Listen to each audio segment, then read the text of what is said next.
reconnaissance, celle de la communauté chrétienne du Sénégal, qui depuis 1888 a l'habitude de se retrouver ici dans une démarche de foi. Par votre option, vous nous permettez de consolider cette tradition en nous offrant ce bijou en chantier. Il nous donne déjà de l'appétit alors qu'il est seulement entre vous. Nous vous en remercions vivement. Nous savons l'importance du coup. Nous mesurons d'autant plus la générosité qui est la vôtre et celle de l'État pour la communauté chrétienne. Je voudrais vous assurer de notre prière.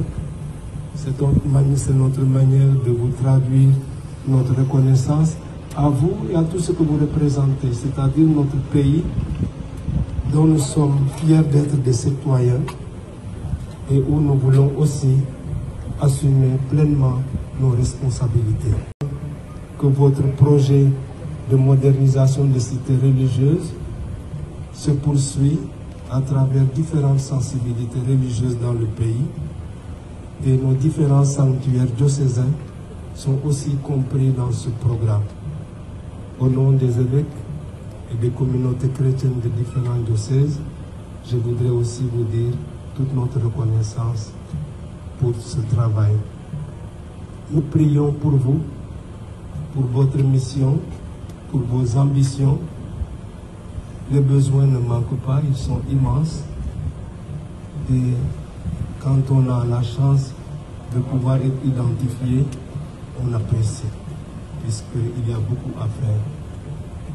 Nous prions pour que le pays demeure dans la paix, la concorde, dans le respect de la pluralité de nos options, de nos projets de société, demandant au Seigneur de nous faire la grâce de la paix et de la civilité, que nous soyons capables au Sénégal de débattre de manière opposée et d'échanger sur nos différents projets de société.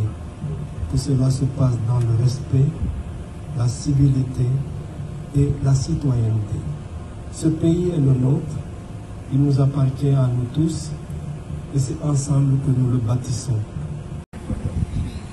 Je voudrais remercier l'archevêque pour ses paroles et ses prières.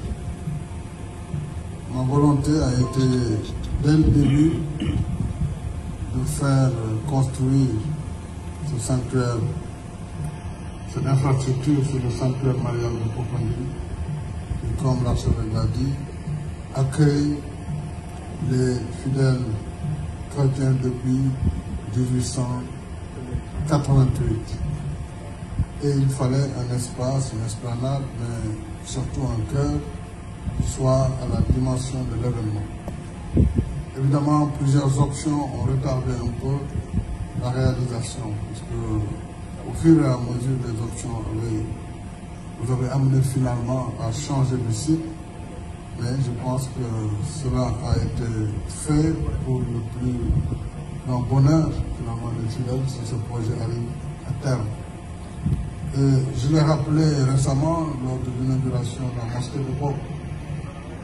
La conviction est que l'État, dans la laïcité, doit accompagner le culte, doit aider les communautés religieuses, puisque nous savons que les besoins d'investissement sont lourds par rapport aux capacités des fidèles.